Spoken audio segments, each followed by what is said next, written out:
Welcome back to Reds Fusion LFC, your ultimate home for all things Liverpool. Today we've got massive stories, Salah's Ballon d'Or push heating up, Liverpool eyeing a 2026 triple swoop, fresh transfer talks, Derby standouts, and even Eddie Howe's take after Isak's clash with the Reds. Let's dive straight into the action. Don't forget to like, comment, and subscribe to stay updated with every twist and turn in the transfer window. Liverpool's Mohamed Salah gets passionate Ballon d'Or backing. Time for football to be fair. Mohamed Salah is in the running to win the 2025 Ballon d'Or, with the winner set to be announced on Monday night in Paris. The head coach of the Egypt national side has launched a passionate backing of Mohamed Salah's Ballon d'Or. Hopes as the Liverpool star gets set to learn his fate on Monday night, and Hossam Hassan, who has managed Pharaoh's captain Salah since February of last year, says it is time for football to fair and anoint Salah formally as the world's best player. Salah scored 34 goals for Liverpool last season as they won the Premier League by 10 points while also losing in the Carabao Cup final and exiting the Champions League at the last 16, stage to eventual winners Paris Saint-Germain. PSG's Ousmane Dembélé is currently the bookies' favorite to be given the prestigious award at Théâtre du Châtelet, but Hassan has given his support to Red star Salah, who has yet to place inside the top 3 during his trophy-laden career. Writing on Instagram, Hassan posted, "Considering the hardships he encountered along his journey, he deserves it. Based on the size of the challenges you overcome, he deserves it. Measuring years of brilliance, excellence, and creativity in the strongest league in the world. He deserves it. It is difficult to get to the top, but all the difficulty lies in continuing on the top. And he has reached the top and continued on it for many years thanks to God first. Then his talent, hard work, and determination until he became a role model for all success seekers. Is it time for football to be fair and fair with them to choose the winner? Our prayers and the prayers of all Egyptians and all Salah's fans around the world that Salah should be the winner of the Ballon d'Or, to be the best crowning of the career of a great player that may not be repeated again in our history of Egyptian, Arab and African football, but also international. Liverpool plot 2026. Triple swoop with confirmed targets already in talks. Liverpool's triple target 2026. Plan could define next era.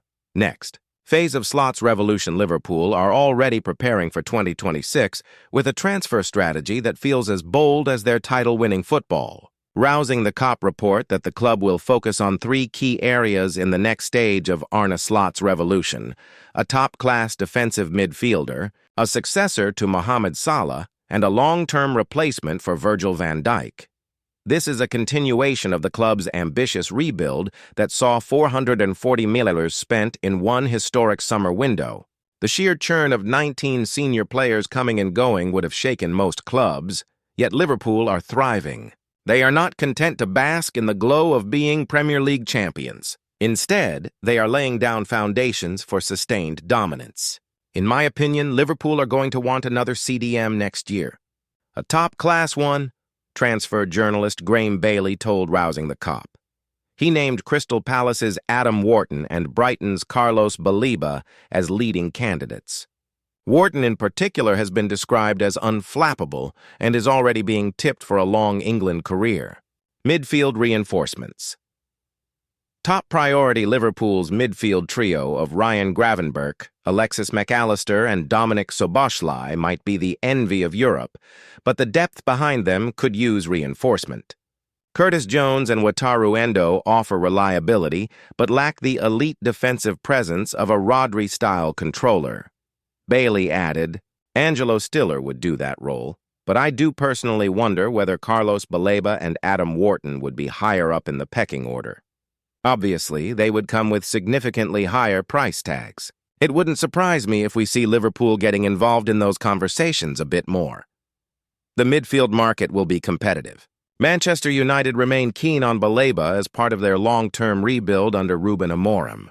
But the concern is that Liverpool's admiration could turn into something more concrete, said journalist Dean Jones, noting that no club wants to go head-to-head with Liverpool on or off the pitch right now. Future successors to Salah and Van Dijk both Salah and Van Dijk signed 2-year extensions until 2027, but their advancing ages mean succession planning cannot be delayed. Liverpool's admiration for Mark Guehi is long-standing, and a deal to bring him in from Crystal Palace could be finalized as early as January. This would give him time to bed in before Van Dijk eventually hands over the armband.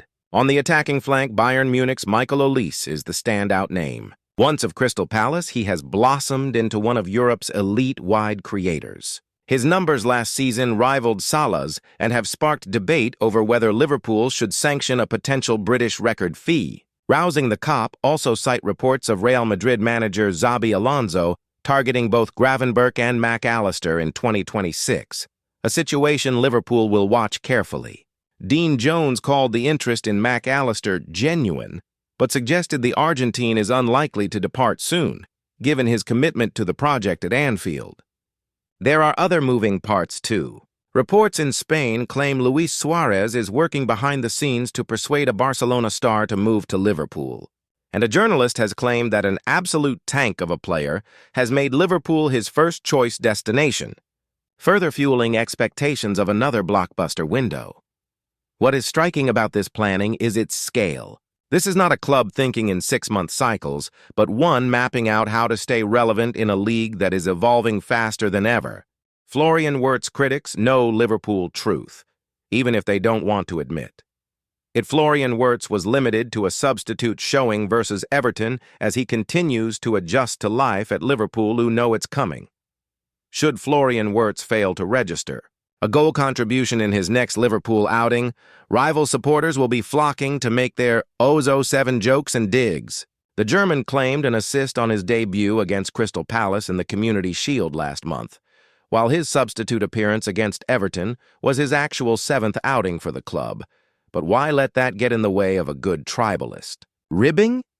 There is no escaping the fact that the 22-year-old has not yet exploded into life since making his 116 meters move to Anfield. But he is hardly struggling either, despite what rival onlookers might claim. The primary issue is not everyone is watching every minute of every Liverpool match. Rivals wanting Wirtz to fail, especially given the Reds' winning start to the season. See no goals, no assists, and the sight of the German on the bench against Everton, but that does not stop them pushing a premature opinion. Admittedly, that was always going to be inevitable. An initial record transfer fee puts a target on any player's back, as Darwin Núñez found out when making his own switch to Anfield in 2022. The lowlights compilation from his unofficial debut against Manchester United wasted no time in going viral after Liverpool's first pre-season friendly. But while the Reds called time on the raw Uruguayan's roller coaster Reds career this summer, after 3 mixed seasons, does anyone truly believe Wirtz is going to go down as an Anfield flop? He is one of 6 new senior outfield signings at Liverpool this summer. Hugo Ekitike aside, none have made an immediately consistent impact. But it was always going to take time for the Reds and their new recruits to adjust and hit top form. Eyebrows might have been raised at Arne Slot's decision to bench Wirtz against Everton, but there was definite logic behind his choice as the German continues to adjust to the physicality of the Premier League. This is one of the most intense games that we have to play, so we try to manage it during Burnley and Atletico, the Dutchman explained ahead of kickoff. I think Szoboszlai is more used to the intensity of the Premier League and this program than Florian is coming from Germany. So it's only to do with so many games in limited time.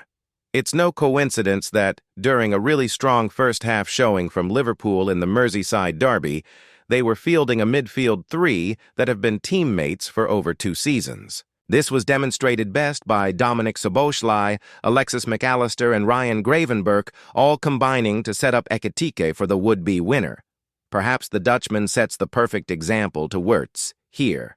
He struggled to impose himself in his first season with the Reds, before cementing his place as one of their star players during last season's title-winning campaign. He's currently one of the very best midfielders in Europe. Andy Robertson's message to Milos Kerkez that helped Liverpool. Star impress in first derby interview with Milos Kerkez after Liverpool's 2-1.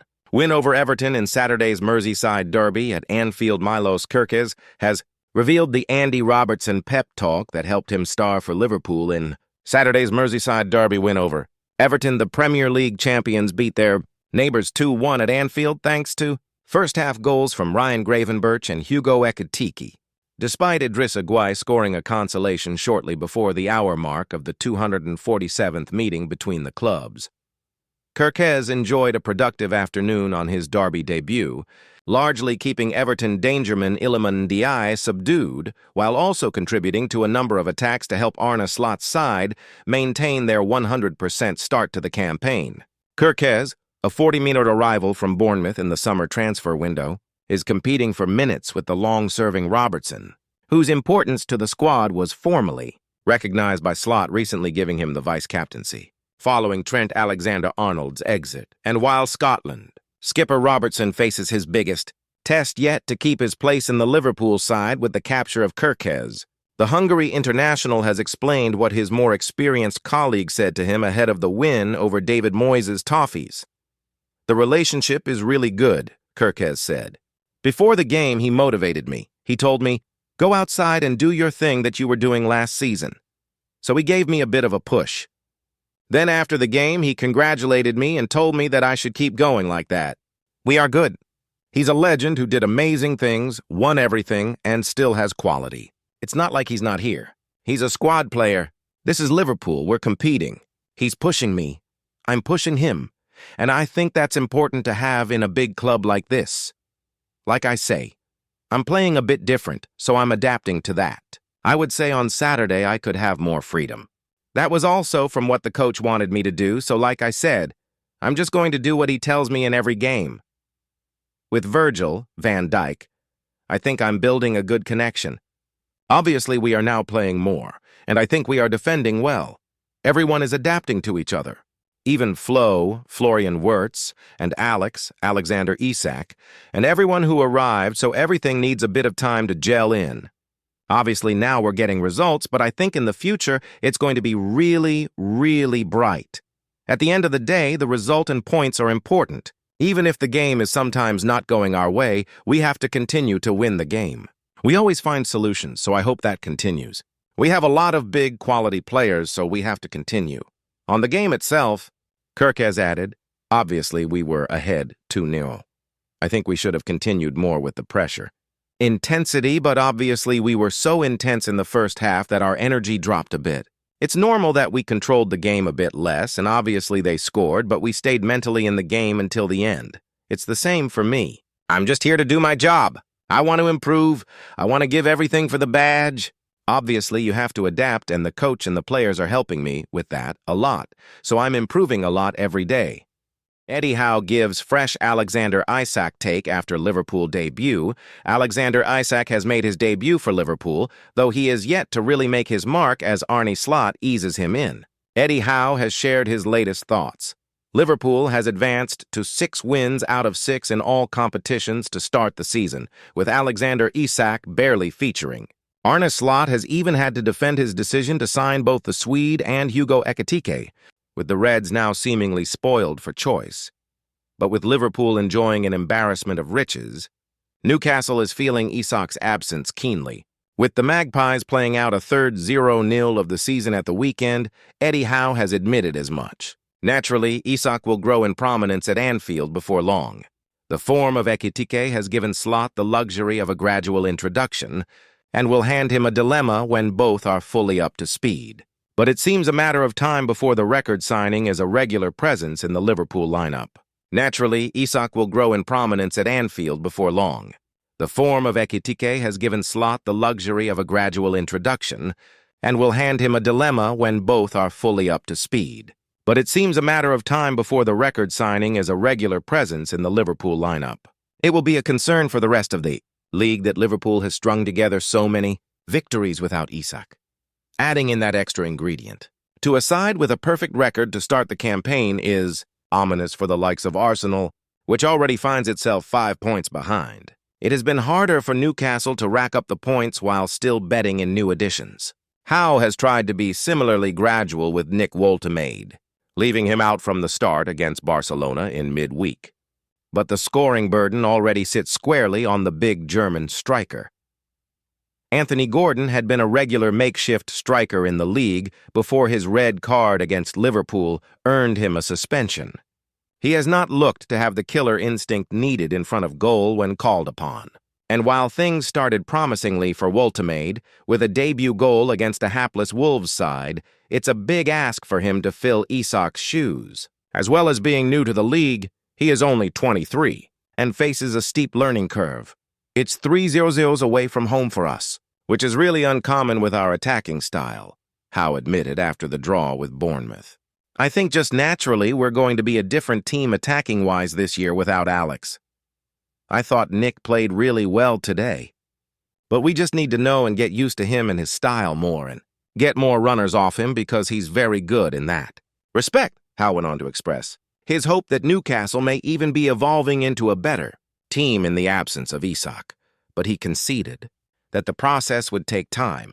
Of course, from Liverpool's perspective, Newcastle could have bought itself some of that time by coming to the table much earlier in the summer. Richard Hughes indicated a willingness to do a deal for Isak at something very close to the final fee more than a month before the move happened.